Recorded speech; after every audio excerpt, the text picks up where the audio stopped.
아버지, 이 집이 복음방송을 통하여 하나님 아버지 오늘 24장로에 관한 말씀을 하나님 주시니 귀한 말씀을 통하여 아버지 하나님 24장로가 누구며 어떤 사역을 감당하는 자들인가 분별할 수 있도록 축복하시고 주장하소서. 이 신학과 교리에서 잘못 가르치고 있기 때문에 하나님의 말씀 계획과 경륜이 가려져 있다는 사실을 듣는 심령들이 깨달아 받을 수 있도록 역사하여 주시옵소서. 부족한 종 잡아주시고 이 복음이 전 세계적으로 번역되어 증거될 수 있도록 이 집이 복음방송을 축복하시고 역사하여 주시옵소서. 예수님 거룩하신 이름으로 기도드리옵나이다. 아멘, 아멘, 아멘, 아멘.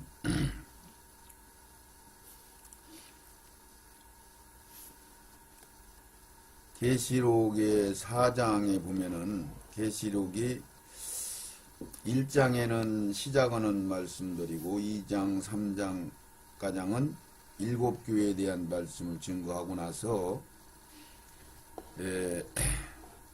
4장, 5장이 무슨 말씀이 나오느냐면은 24장로들이 나와요.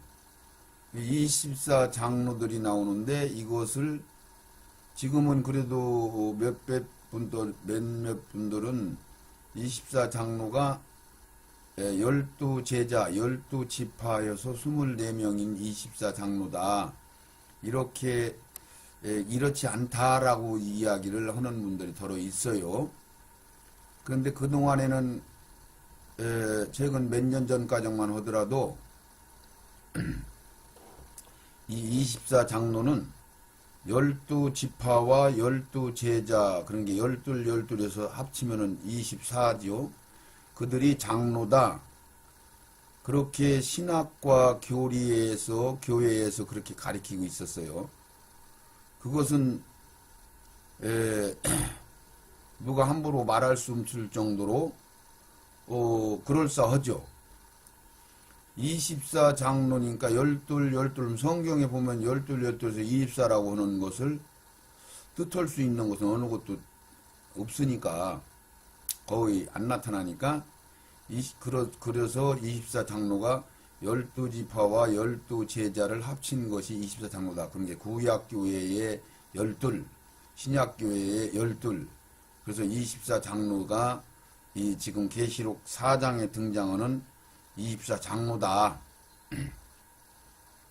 그렇게 이야기하면서 이 말씀을 어떻게 또 설명하냐면은 9절에 4장 9절 10절에 보면은 10절에 보면은 24장로들이 보좌에 앉으신 이 앞에 엎드려 세세토록 사시는 이에게 경배하고 자기의 면류관을 보좌 앞에 던지며 가로되 11절에 우리 주 하나님이여 영광과 존귀와 능력을 받으시는 것이 합당하오니 주께서 만물을 지으신지라 만물이 주의 뜻대로 있었고 또 지으심을 받았나이다 하더라. 그래서 10절과 11절 말씀을 인용해서 뭐라고 또 가리켰느냐면 교회들이 24장로들이 자기의 면류관을 하나님 앞에 이렇게 반납한다. 근데 왜 반납하느냐? 모든 공로가 예수 그리스도한테 있기 때문에 자기들이 이 면류관을 받는 것이 합당치 않으니까 주님께 영광을 돌린다. 아, 멋있는 말이죠. 겸손하고 대단한 거죠. 자기들이 받을 상급 면류관을 주님 앞에 모든 걸 영광을 돌린다. 아, 모든 게 주님께 영광을 돌리는 거 맞죠? 그래서 이 24장로들이 자기가 받은 모든 공로는 예수님의 공로니까 자기들이 받을 명분이 없으니까 주님께서 영광 받으시옵소서 그러는 의미로 면류관을 반납한다.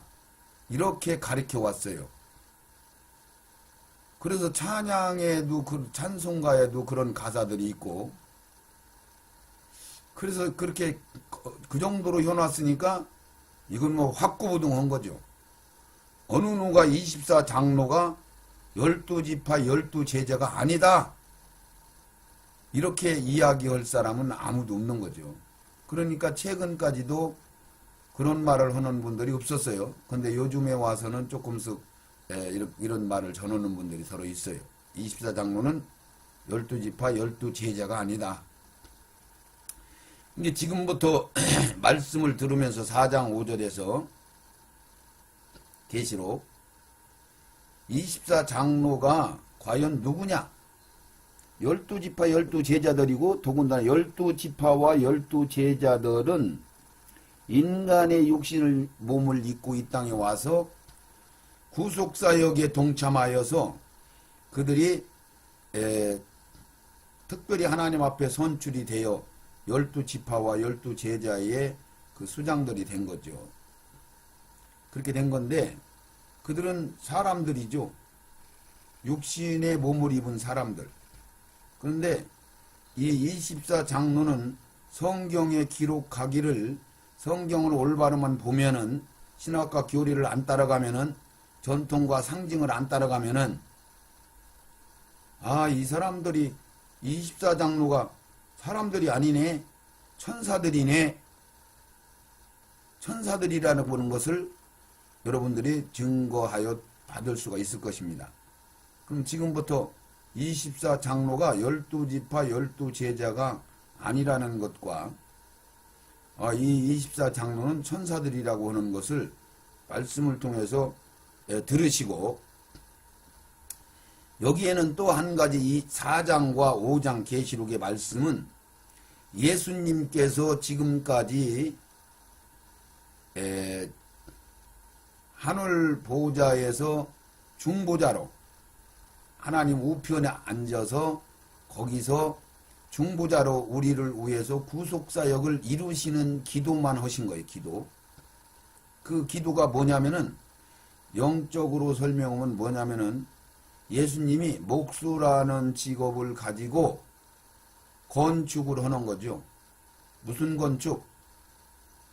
새 예루살렘 성 하나님과 그 구속사를 이루어서 완전하게 순종하여 구속을 이루어진 그들과 합하여서 같이 살 수 있는 곳, 집, 성. 그러니까 그거 보고 하나님의 처소요, 하나님의 집이요, 하나님이 거할 성이요, 우리의 거처요, 이런 식으로 부르고 있죠. 성경에서. 그 건축을 건축을 하고 계신 거예요. 우편에서. 그 건축을 완전히 마치면은 이 땅에 이제 우리 그 건축을 맞춰서 거기서 같이 살 수 있는 사람들. 그 사람들이 소위 얘기하면은 신부들이요. 내가 너희들을 데려가마. 그러니까 염려하지 말고 걱정하지 말고 기다려라. 말씀하신 그 신부들. 그리고 그들이 예수님 앞에 소속된 자들. 예수님께 소속된 자들.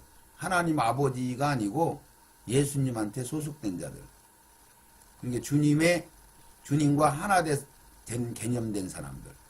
그러니까 그들을 누구라고 하냐면은 소위 거룩한 무리, 성경에서 가리키는 거룩한 무리들, 그리고 첫 열매, 첫 번째 부활되는 사람들, 신부, 제자, 종, 제사장, 1달란트, 2달란트, 10달란트 받은 사람들,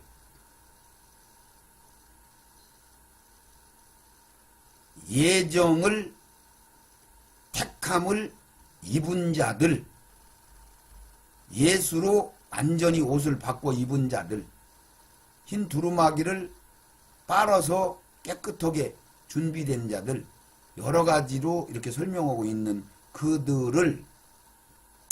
그들로 하여금 하나님이 거처인 성과 집 처소를 마련하는 일을 뭐라고 하느냐면 예수님이 하늘 보좌에서 중보기도를 하는 것으로 그 일을 이루시는 거예요. 그러니까 그 얘기를 한마디로 설명한다면은 이 세상이 창조돼서 진행되기 이전에 영의 세계가 이미 있었어요. 그때에 루시엘 천사장이 변질돼 가지고 하나님을 대적하는 악이 발생되는 일들이 진행됐죠. 그 후에 이 세상이 창조가 되는 거죠. 이 세상이 창조되기 전에 전 영의 세계가 있었고 하늘나라 세계, 그리고 이 세상이 있고 다음 세상이 있고, 그리고 영원한 완성된 천국이 이렇게 있다는 것을 4단계로 구분을 해서 보셔야 성경이 열립니다. 그러면 지금 이 세상이라고 하는 것은 영혼의 세계에서 마귀가 변질되고 나서 창조된 이 세상, 그러니까 현 세상, 우리가 지금 살고 있는 세상, 그 세상에서 주님이 그 성전, 중보자, 목수로서 건축을 하고 계시는 그런 분으로 예수님이 계시다가 계시록 4장 5장에서 예수님이 말하자면 심판장으로, 만왕의 왕으로, 만주의 주로, 그리고 다음 세상의 왕으로 자기의 나라라고 하는 주님의 나라, 사랑의 아들의 나라로 오시는 거죠. 이게 성경의 전체적인 경륜이고 구속사역인데, 마지막 주님이 왕으로 통치자로 내려오시기 직전까지 주님은 무엇을 하고 계셨느냐면은 하늘 우편에서 부활 승천하시고 하나님 앞에 자기의 피를 가지고 우리 인류의 모든 죄악의 죄가를 자기의 피로 하나님 앞에 결제를 받는 거죠. 제사함의 결제를.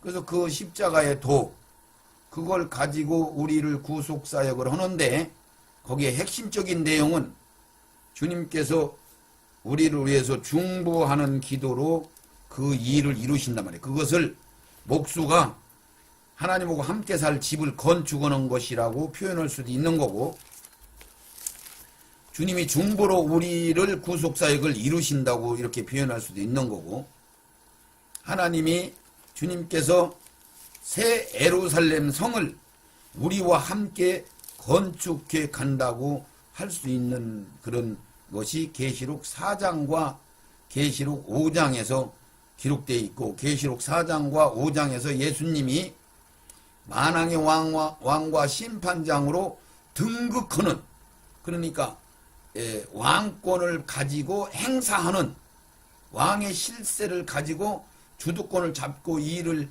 진행하는 그 제스처, 시작하는 과정으로 보시면은 계시록 4장 5장이 열릴 것입니다.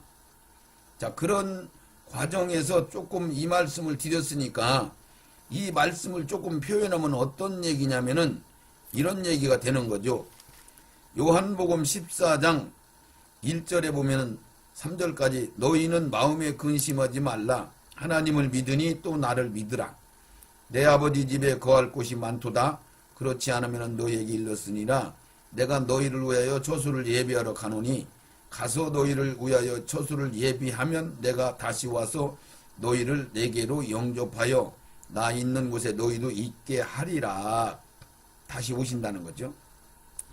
이게 여기서 1절에 보면 너희는 마음에 근심하지 말라. 이 얘기는 예수님이 십자가 돌아가시 직전에 제자들이 내가 죽은 지 사흘 만에 살아날 것이다, 그러고 부활할 것이다, 이런 얘기를 해주니까 알아듣지를 못하고 근심과 걱정이 칵칵 쌓여가지고 너무 심각하니까 예수님이 그 제자들한테 조금 편안하게 알려주시는 말씀 내용인데, 그래서 너희들 걱정하지 마라, 근심하지 마라. 내가 죽은 다음에 3일 만에 살아나서 부활해서 부활 승천해서 하늘나라 가는 것은 내 아버지 집에 가는 건데, 거기는 거할 곳이 많기 때문에 너희들이 이 땅에서 걱정하고 근심하고 그렇게 하지 마라. 그래서 거기는 내가 거기 올라가서 처소를 예비하러 간다. 만들러 간다. 건축하러 간다. 그런데 건축하러 가는데 그 처수를 뭐라고 하느냐면 그 가서 그 처수를 예비하면은 내가 너희들 데리러 오마. 이게 그 건축이 완공되면은 그러니까 그것은 새 예루살렘 성을 얘기하는 건데 그 성전이 완성되면 내가 너희들 데리러 오마. 그 얘기는 첫 열매인 구속사역이 완성되면은 내가 너희들 데리러 온다. 그럼 내가 심판으로 이 땅에 내려올 것이다. 이 얘기죠. 재림한다 이런 얘기죠. 그러면서 아버지 집이라는 거예요. 그것이 마련한 집이. 그래서 그것을 뭐라고 하냐면은 가서 너희를 위하여 처소를 예비하면 내가 다시 와서 너희를 내게 영접하여 나 있는 곳에 너희도 있게 하리라. 이것은 아버지 집, 우리들의 처소 이렇게 이제 표현을 하는 거죠.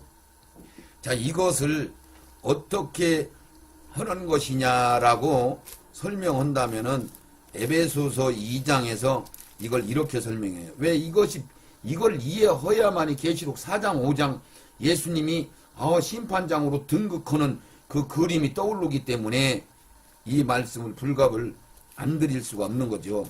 그래서 초기에 이 말씀을 드리는 겁니다.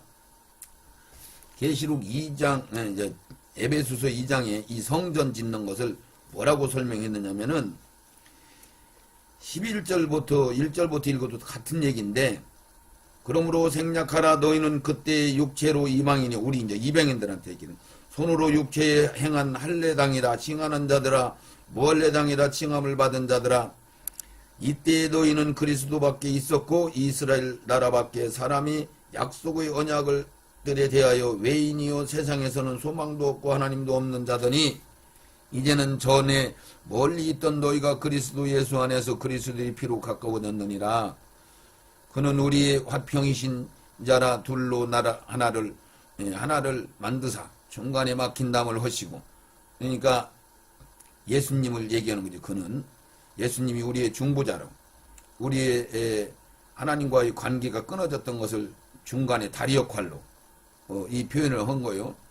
그러니까 15절에 원수된 것 곧 너희 문에 속한 계명의 율법을 자기 육체로 폐하시고 이는 이 둘로 자기 안에서 한 세 사람을 지어 화평케 하시고 하나님과 우리 관계를, 또 십자가로 이 둘을 한 몸으로 하나님과 화목하게 하려 하심과 원수된 것을 십자가로 소멸하시고 복음을 이루어 놓으셨다는 얘기죠. 구속사를 다 이루어 놓으시고 요한복음 마지막에 보면은 다 이루었다고 말씀하신 그 내용을 하시는 거죠.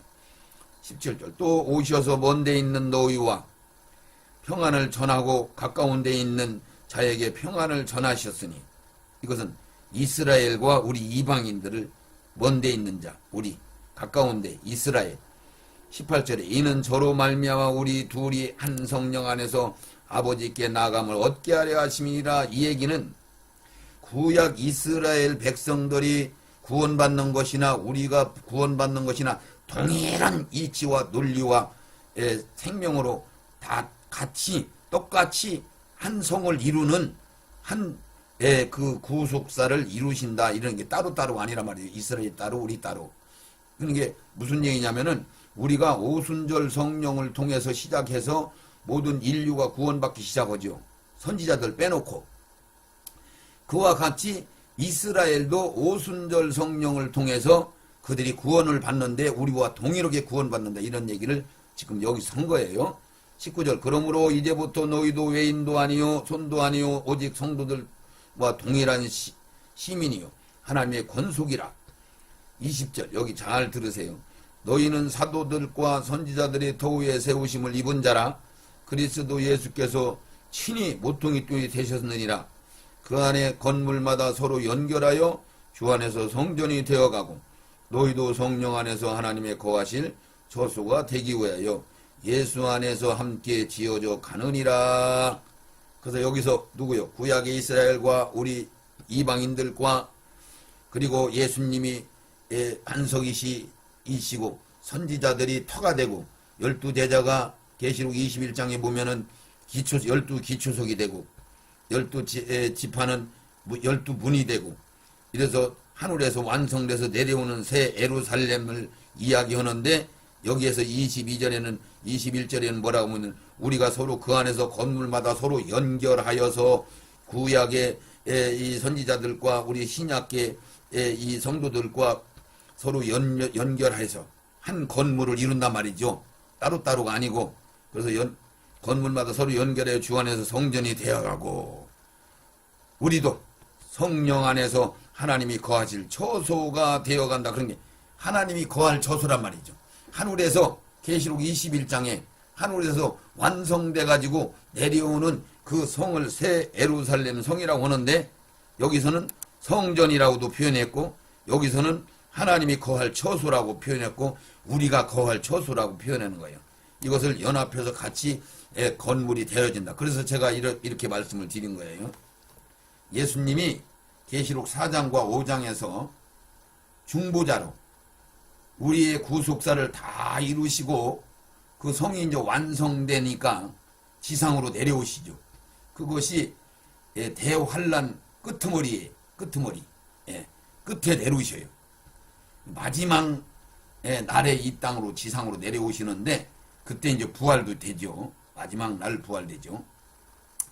그러니까 그 말씀을 지금 하신 거예요. 내가 가서 이 아버지 처소 너희들이 거할 처소를 다 완성되면은 내가 너희들을 데려오마 걱정하지 마라 근심하지 마라.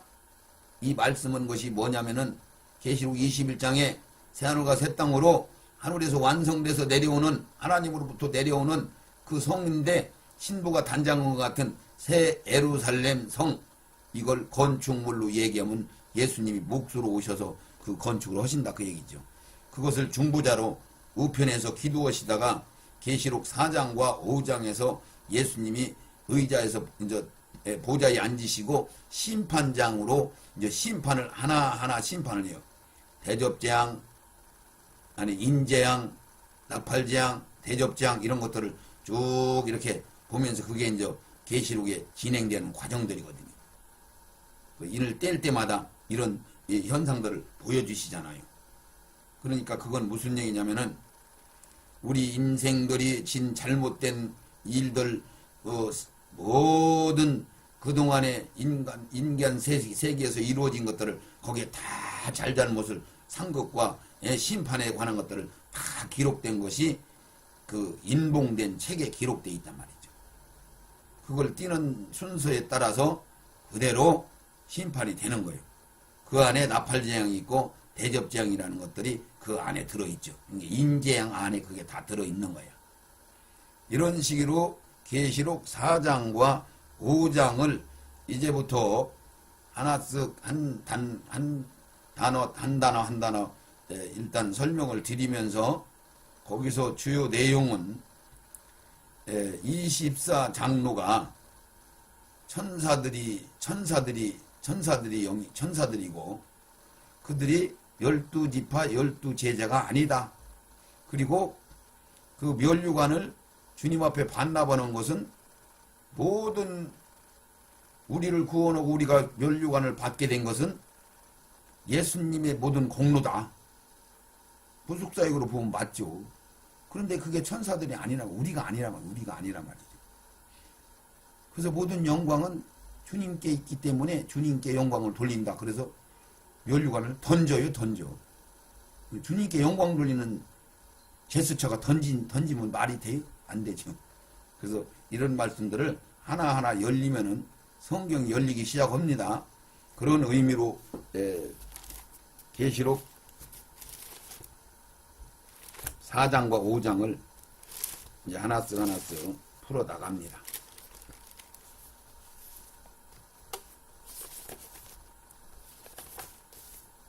계시록 4장 1절 읽겠습니다. 이 일 후에 지금 여기에 지금부터 전하는 말씀은 몇 가지요? 계시록 4장과 5장에 대한 말씀을 강해하는 거고 24장로는 천사들이냐 12지파 12제자냐 이렇게 이 말씀이 구분될 것이고 예수님이 몫으로서 구속사역을 다 이루시고 이제 심판주로 등극하는 상황이구나. 그런데 그 천사들이 24 장로들이 어떤 제수처로 어떤 일을 하면서 왜 면류관을 던지는지, 던지는 건 왜 던지는지, 건방지게 왜 던진다고 표현을 했는지, 이런 것들이 성경에 오역된 건지 오역이 아니고 던진다는 표현을 여러분들이 깨달아서 받으시고, 아, 예수님이 중보자로 계시다가 이제 심판장으로 등극하는 이 상황이 계시록 4장과 5장에 기록된 말씀이로구나. 요 세 가지를 구분해서 받으시면 됩니다. 예. 오늘은, 이번에는 전체적인 리허설로 말씀을 드린 거고, 계시록 4장 1절. 이 일 후에 내가 보니 하늘에 열린 문이 있는데 내가 들은 바 처음에 내게 말하던 나팔 소리 같은 그 음성이 가로되 이리 오라 이리 오라 이리 올라오라 이후에 마땅히 될 일을 내가 내게 보이리라 하시더라. 내가 곧 성령에 감동하였더니 보라 하늘의 보좌를 베풀었고 그 보좌 위에 앉으신 이가 있는데 앉으신 이의 모양이 벼곡과 홍보석 같고 또 무지개가 있어 보좌에 들렸는데 그 모양이 녹보석 같더라. 자, 이렇게 이제 1, 2, 3절에는 무슨 말씀이냐면은 하늘 보좌. 그러니까 우리가 성부와 성자와 성령의 사역이 따로 세 분 사역이 다르다고 하잖아요. 근데 하나님 아버지가 계신 곳 보좌, 통치적인 보좌, 하나님이 통치하시는 보좌를 뜻하는 거예요. 그러니까 하나님이 계신 곳은 항상 이게 세트로 따라다니는 거야. 네 짐승, 24 장로, 그리고 그 금방 얘기한 벼곡과 같은 그런 모습으로 무지개 같고, 그 빛이시기 때문에 아무나 볼 수가 없고, 뭐 이런 것들이 세트로 따라다녀요. 그래서 이것을 여러분들이 구분하셔야 되니까, 이 하늘나라 보좌, 이것을 사도 요한에게 성령이 이리 오라는 음성을 듣고 올라간 거예요. 그러니까 어떤 식으로 올라간 거예요? 몸뚱이 그냥 통째로 올라간 거예요? 엘리야 마냥? 아니요. 우리가 그것을 영이 끌려 올라간 거죠. 영이. 뭐 우리가 흔히 얘기하면 입신하는 그런 거나 비슷한 거예요. 자, 누구요? 그 전라도에 있는 박영문 성도가 예수도 믿기 전에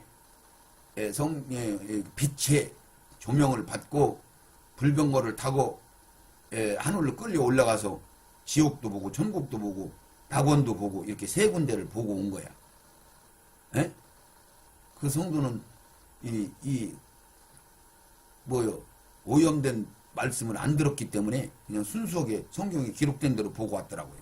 뭘 보고 왔다고요? 낙원도 보고 천국도 보고. 그러니까 천국과 낙원이 다르다는 거지. 다르다는 거죠. 예. 그리고 지옥도 보고 이러고 온 거예요. 자, 그런 거와 같이 그런 시기로 가서 보고 온 거예요. 보고 왔단 말이에요. 보고 온 것을 증거하는 것이죠. 이 계시록은. 그래서 여기서 계시록을 들으실 때는 우리가 어떤 그 환상의 사진으로 따지면 한 카트, 두 카트 이런 식으로 그런 식으로 그림으로 보셔야 돼. 그러니까 어떤 그림이 하나, 둘, 세 개가 있으면은 그림을 하나, 둘, 세 개를 따로따로 보여야 된단 말이죠. 이게 그 그림 하나를 이 계시록에서 설명하면서 완성시켜서 그림으로 보여야 되는 거야. 아, 이쪽에서는 하나님이 계신 보좌. 아, 보좌가 등극했는데, 야, 그 보좌에 앉으시는 걸 봤더니, 벼국 같다. 홍보석 같다. 무지개가 있어 보좌에 들렸는데 그 모양이 녹보석 같더라. 녹보석이 아니고 녹보석 같았다는 말이요. 그게 표현을 하는 거예요. 무지개가 아니고 무지개 같은 그런 현상으로 보였다 이런 얘기죠. 예, 이렇게 이제 그림으로 보시면은 계시록이 열립니다. 그래서 이 하늘 보호자가 직접 이런 식으로 세트로 설명한 데는 에스겔서 1장 2장에 나오고 이사야서 6장에 나와요. 세 군데가 뚜렷하게 이렇게 하늘 보좌에 관한 말씀을 기록해 놨어요. 그걸 둘이 이제 참고로 해서 보시면 되고, 그거를 지금 자상하게 설명하고자 하는 얘기가 아니니까, 이제 3절로, 4절로 내려갑니다. 이제 하늘 보좌, 하나님에 대한 설명을 하고 나서 4절에 또 보좌에 둘려 24장로들이 있고, 그 보좌들 위에 24장로들이 흰 옷을 입고 머리에 금면류관을 쓰고 앉았더라. 이렇게 설명이 나와요. 자, 그러니까 여기서 기초적인 진리의 말씀은 이렇게 그 진리를 기초적으로 알아야 성경이 풀려요. 그건 알 때는 여러분들이 생명의 말씀으로 받아들일 때 말씀을 알게 되는 거지, 신학과 교리나 어떤 자기의 생각과 의지나 이런 걸로 아는 거, 그게 아는 게 아니죠. 성령 하나님이 열어준 것이 진짜 아는 건데, 그런 의미로 받으시면 돼요. 그러니까 항상 하나님 아버지가 통치자로 등장하실 때는 이 보좌가 항상 세트로 따라다녀요. 언제든지. 그러니까 예를 든다면은 하늘나라 4차원 세계에서 계시죠. 이 보좌는 언제든지. 그런데 이 보좌가, 이 세트가 지금 현재 우리나라의 서울에 오셨다. 서울에 하나님이 그렇게 등장하셨다. 그러면은 하나님이 그 영체로 완전한 그 자체 아버지의 그 위치 심판장이신 그 하나님 성부 아버지로 등장하실 때는 반드시 이 세트가 따라와요. 그리고 그 세트는 높이 들려있는 보좌 위에, 그러니까 거기 정결하게 청소가 돼야 되겠죠. 이렇게 된단 말이죠. 그러니까 그 세트가 낙원에도 설치가 돼 있고, 낙원에 하늘 보좌가 있지만은 그 하나님 아버지가 등장하실 때는 반드시 그 세트가 따라다니는 거예요. 아버지가. 근데 아들로나 성령으로 할 때는 그런 게 아니죠. 이거 세 가지가 구분이 가야 성경이 열립니다. 예. 그런 게 무슨 얘기예요? 이 보좌가 정식으로 성경에 기록된 뒤는 이사야서 6장과 에스겔서 1장과 여기 계시록 4장에만 기록되어 있어요. 예, 종합적으로.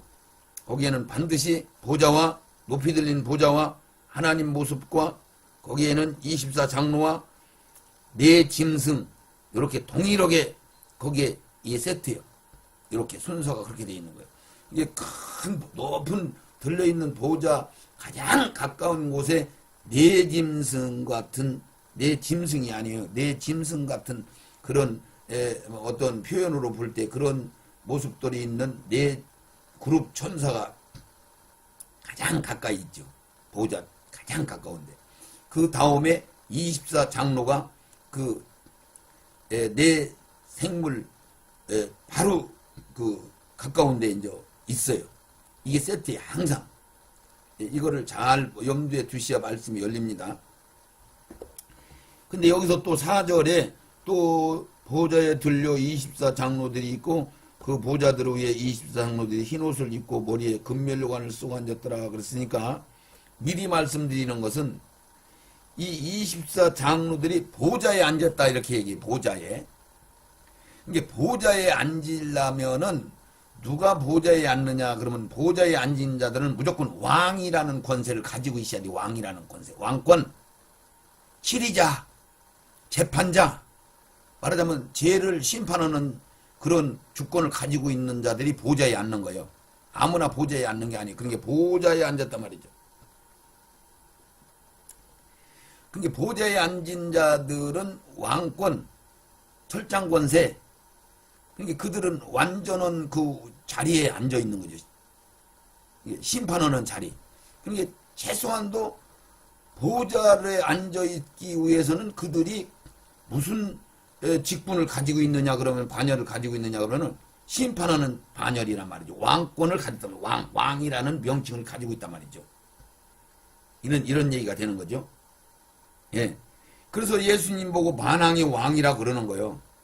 그 예수님이 만왕의 왕 밑에 다른 분봉 왕들이 있단 말이에요. 지역의 왕들이 있고 분봉 왕들이 있고 있단 말이죠. 이것들을 성경에서 기록된 것들을 말씀을 여러분들이 받으셔야 돼요. 그래서 이거를 참고로 미리 들으시고 받으시라 그 얘기예요. 이게 보좌에 앉았다고 하면 무조건 왕권을 받은 분들이네. 그러면 이 24장부가 누군가 12지파 12제자가 받는 것인가 이렇게 이제 연상을 해보면 결론이 나오겠죠. 나중에 좀 있으면 결론이 나와요. 그리고 그들이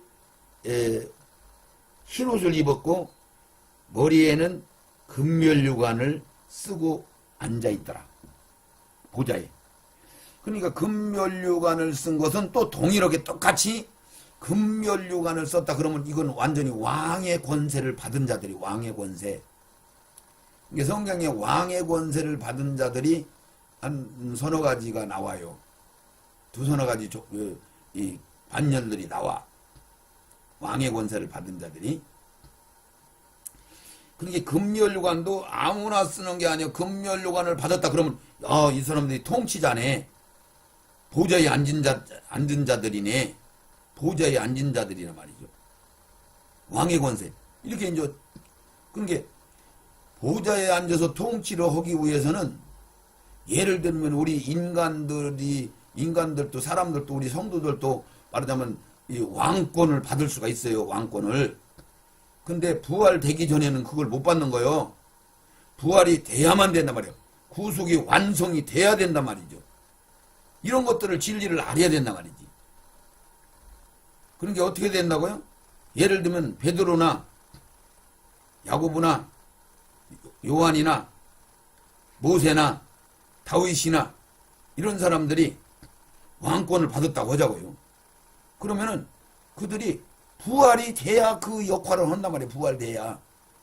부활되기 전에는 그 보좌에 앉을 수가 없는 거죠.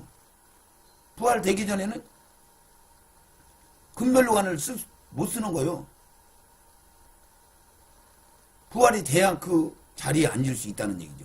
이런 것들을 하나하나 기초적인 진리를 알아야 된단 말이죠. 그래야 성경이 올바로 열린단 말이죠. 자, 그래서 그렇게 이제 4절 그렇게 하시고 가장 먼저 그래서 성경에 기록되어 있을 여기에 계시록 4장에만 네 생물보다 먼저 24장로가 등장을 해요. 그리고 그 다음에 이제 네 생물이 등장을 해요. 6절에. 근데 그것도 미리 설명을 드릴게요. 왜 여기에만 네 생물이 먼저 등장 않고 네 생물이 주님 보좌 아니 그 하나님의 아버지 보좌에 가장 가까운 데 있고 그 다음 반열이 24장로니까 왜 네 생물이 먼저 등장 않고 24장로가 먼저 등장했을까? 그 얘기는 반열이나 직분으로 보면은 네 생물은 한마디로 얘기하면 대통령의 비서실 그 장들이죠. 비서실장들. 그러니까 그 24장로들은 하늘나라의 하늘 영의 세계인 하늘나라의 그 삼부요원 장관급 이런 장관급이라고 보면 맞아요. 장관급 그 이상으로 보여야 되겠죠. 그러니까 비서실장보다는 그 직분이 훨씬 위죠. 그런데 가까이는 그 네 생물이 항상 먼저 등장을 해요. 요거를 잘 참고하시고 받으시기 바랍니다. 여기에만 그래요. 여기만. 그래서 4절에 보좌에 앉으면은 왕권을 받아야만 된다. 금면류관도 왕권을 받은 사람들만 쓰게 돼 있는 거다. 성경이 전체적인 모든 성경에서 그렇게 돼 있어요. 그리고 금면류관을 받고 쓰고 보좌에 앉을 수 있는 사람들은 천사들도 있지만은 사람들한테도 그런 하나님이 기회를 주셔서 구속사역으로 그들은 부활이 된 사람들이 그 부활이 안 되면 그 일을 할 수가 없어요. 그 반열에 들어갈 수가 없어. 부활이 돼야 돼. 그러니까 지금 아브라함과 이삭과 야곱과 그 다윗이나 뭐 이런 솔로몬이나 뭐 솔로몬 뭐 어쨌든 그렇다고 베드로나 이런 사람들이 부활이 됐나 안 됐나 성경에서 이제 보셔야 되는 거야. 아직 부활이 안 됐어요. 부활은 언제 됐냐면은 이 세상 완전히 마지막 날 부활된단 말이죠. 근데 부활에 관한 것을 알아야 이 진리가 이 말씀이 열어지는 거예요. 부활. 그러니까 성경이 호락호락 열리지를 않아요. 하나, 둘, 셋, 넷 인내하면서 하나 쓱, 둘 쓱 받아서 점차 가야 되는데 다 열리지도 않고 자기들의 해석해버리고 상징으로 해석해버리고 설로 해석해버리고 신학과 교리로 해석해버리고 그리고 덮어놔버리는 그대로 그거 믿고 따라가는 거예요. 성경 따라가는 게 아니란 말이죠. 주님의 말씀을 따라가는 게 아니란 말이죠. 자기 복음을 따라가는 거예요. 교리를 따라가는 거예요. 신학을 따라가는 거예요. 지식을 따라가는 거란 말이에요. 바리새인 서기관들이 예수님 오셨는데 분별을 못하는 것은 자기들 의지로 예수님을 바라보니까 성령의 인도함으로 바라봐야 되는데 그러면 그분이 메시아인 줄 알을 것인데 인간의 개념으로는 나사렛 예수로밖에 안 보이는 거죠. 가난한 동네의 목수의 아들로밖에 안 보이는 거예요. 하늘나라 건축자요 심판장이요 만왕의 왕이신 것을 안 보이는 거죠. 그러니까 교리나 신학이나 자기의 복음, 자기의 생각이 옳게 여긴 대로 각자 그냥 가서 성경을 해석해 버리니까 오늘날 가장 이 성경이 안 열린 거죠. 할렐루야. 성령의 인도함을 받지 않고는 성경은 열릴 수 없습니다.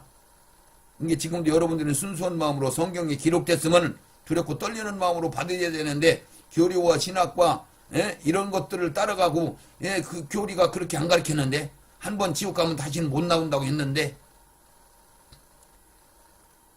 또 뭐예요?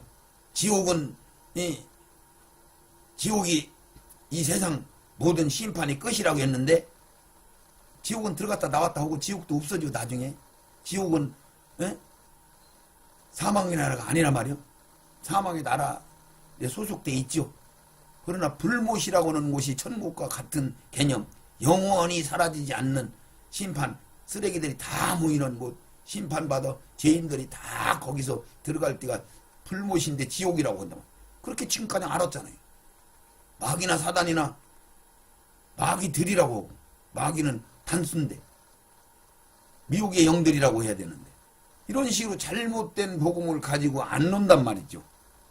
그것들은 자기의 생각과 지식과 교리와 신학과 자기 지식, 의지 이런 걸로 각자 그것을 이사야서 53장에 뭐냐면 각자 제 갈 길로 자기들의 생각과 의지로 주님을 바라본단 말이죠.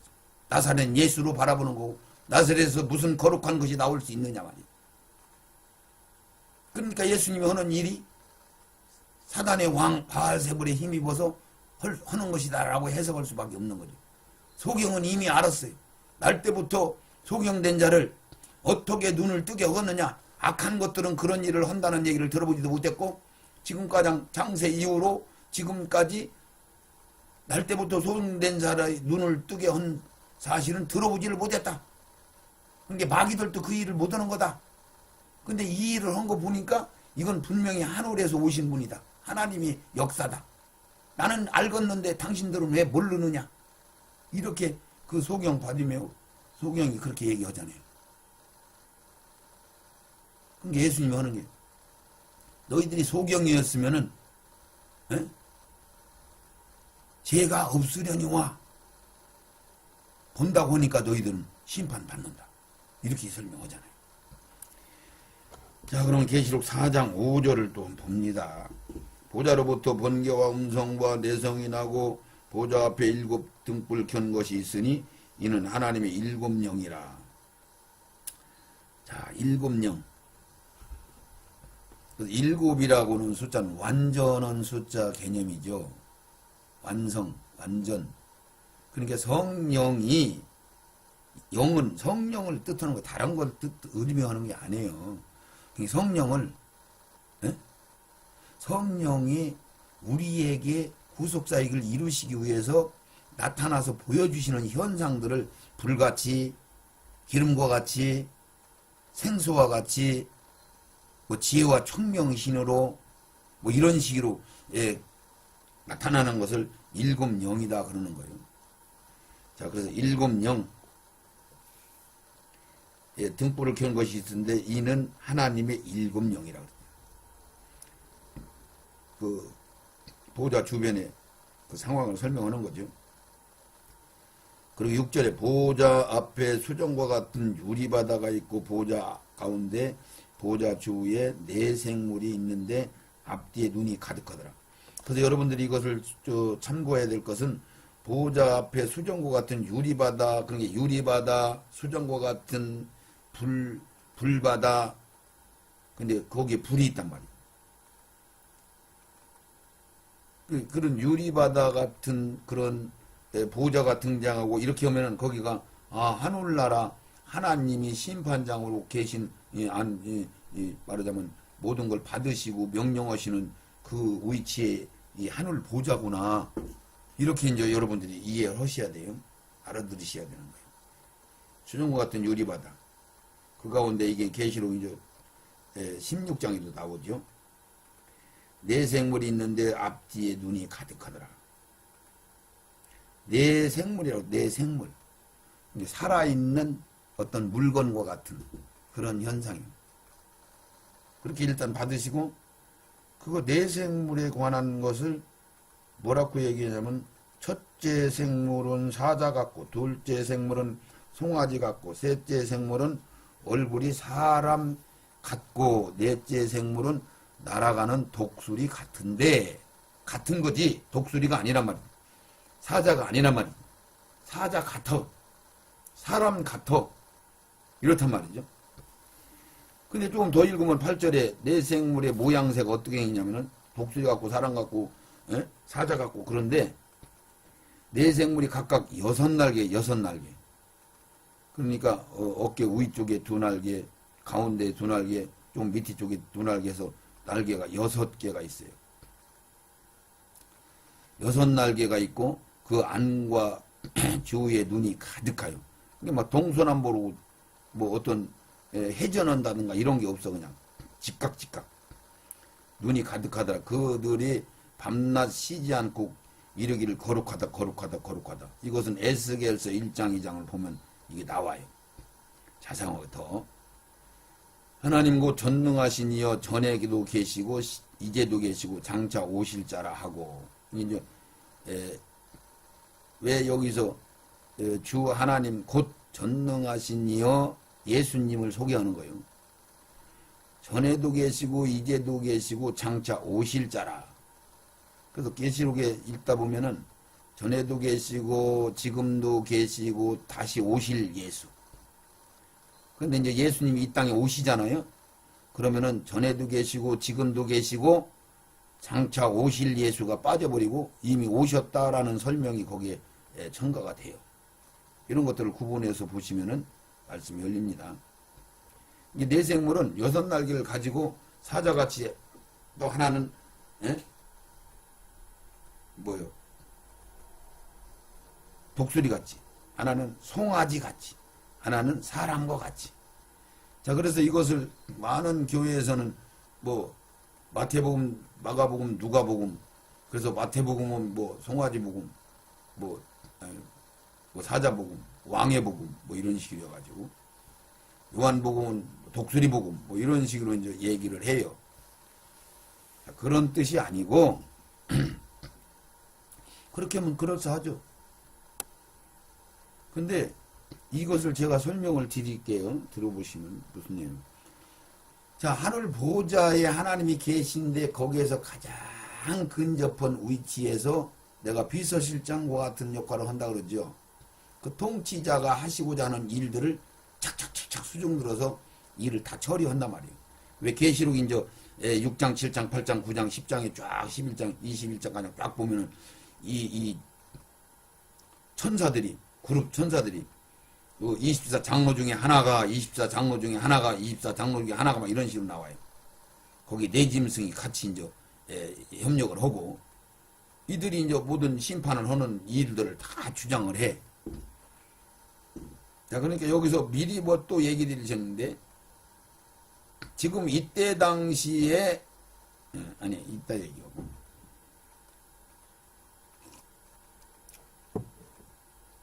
그래서 네 짐승 중에서 먼저 사자 같다 그 얘기는 가장 먼저 나온 게 사자죠. 이 짐승, 우리가 이 영의 세계 차원으로 보면은 이 세상은 다 짐승과 같은 거. 우리 사람도 짐승에 소속돼 있어, 짐승에. 인간은. 근데 여기에 새 생명을 받아서 진실한 그 생명을 추구할 때 이제 사람이 되는 거죠. 한마디로 다른 차원이 되는 거죠. 그래서 우리가 잘못 살으면은 짐승이 가는 나라 가는 거예요. 짐승이 가는 나라. 짐승이 뭐예요? 누시엘 천사장? 루시퍼로 변질돼서 마귀의 용이여 사단의 예뱀이 된 그 이름이, 본 이름이 사망이요, 사망. 그래서 사망의 나라, 하나님 아버지의 나라 두 가지로 갈라지거든요. 그래서 그 나라에 간단 말이에요. 망하는 길로 간단 말이에요. 사망. 자, 그래서 이 사자 같고 그 얘기는 이 짐승들을 대표하는 대표성을 띠는 게 사자는 코끼리나 어마어마한 곰 같은 것도 막 덩치가 더 큰 거는 사자를 잡아먹을 수도 있어요. 그런 얘기를 하자는 얘기가 아니에요. 상징적으로 코끼리가 짐승의 왕이다 이렇게는 않잖아요. 사자가 짐승들의 왕이다 이렇게 표현을 해요. 이게 힘의 상징하는 거지. 이게 그만큼 하나님 보좌 주변에서 일들을 감당하는 것은 최고의 그 상징권을 가지고 얘기하는 거예요. 그래서 사자 같다. 그 다음에 둘째 생물은 송아지 같다. 송아지는 뭘 대표로 하느냐면은 모든 이 짐승들 세계, 이 살아있는 피조물들한테서는 송아지가 가장 충성스럽다고는. 그래서 그것을 우리가 예를 한 가지 들으면은 송아지 소는 버릴 게 없어요. 그 뿔, 그 털, 그 발이, 다리, 뼈 따고, 내장, 할 것 없이 온 인류에게도 그렇거니와 버릴 게 없어, 버릴 게. 그 똥까지도 버릴 게 없어요. 똥도 그렇게 냄새가 많이 안 나요. 그걸 화력, 불때는리도 쓰고요. 거름으로도 쓰고요. 독이 없어요.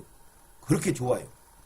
그러니까 이 송아지는 아주 충성스러운 모든 걸 다 주인을 위해서 바치는 그런 충성을 상징하는 걸 송아지 같다 그래요. 그래서 셋째는 얼굴이 사람 같다. 사람 같다는 건 사람은 지혜의 모든 짐승들 중에서 사람이 가장 지혜로워. 지혜를 상징하는 거예요. 그 다음에 넷째는 독수리 같다. 독수리는 이 짐승의 세계 피조물 중에서 가장 높이 올라오고 가장 신속한 빠른 것이 독수리란 말이야. 독수리. 이런 것을 상징한다는 건 보호자 주변에 상징하는 거지. 마태복음, 누가복음, 요가복음이 그런 뜻으로 연결해서 그걸 하는 것이다. 이게 아니란 말이죠. 그래서 이 네 생물이 등장하고 이 네 생물이 6날개를 가지고 2날개로는 날르고 근데 막 번쩍번쩍하죠. 에스겔서 1장에 들어가서 보시면 돼요. 근데 막 직각으로 막 빛과 같이 착착착착 이렇게 행동을 한단 말이죠. 이게 하나님 보좌의 그런 위대한 어마어마한 이런 막 세력이 보좌를 하고 보좌를 세트로 이렇게 등장하는 거죠. 자, 그러면은 여기까지 말씀드리고 그러면 24장로들이 이제 등장을 해서요. 24장로들이 면류관을 그 주님 앞에 던져. 이 말씀을 다음 그 동영상을 통해서 다음 말씀을 통해서 듣는 걸로 하고 오늘 여기서 들을 말씀은 뭐냐면은 계시록 4장 5장에 24장로가 등장하는데 24장로가 천사들이냐? 누구냐? 그들이 12지파 12제자냐? 우리 교회에서 가르친 대로 이것이 분별되면은 여러분들이 성경이 많이 열릴 줄 믿습니다. 성경이 열린다는 얘기는 여러분들 속에 생명이 채워진다는 얘기고 성숙되어진다는 얘기고, 그러면 여러분들 속에 모든 사역이 열리고 여러분들의 모든 영의 세계가 열려서 여러분들이 하고 있는 기도와 간구와 이런 것들이 다 지절로 응답되어지고, 그래서 어마어마한 것들을 받아서 사역을 감당하는 놀라운 일들을 이루는 게 그 사역이에요.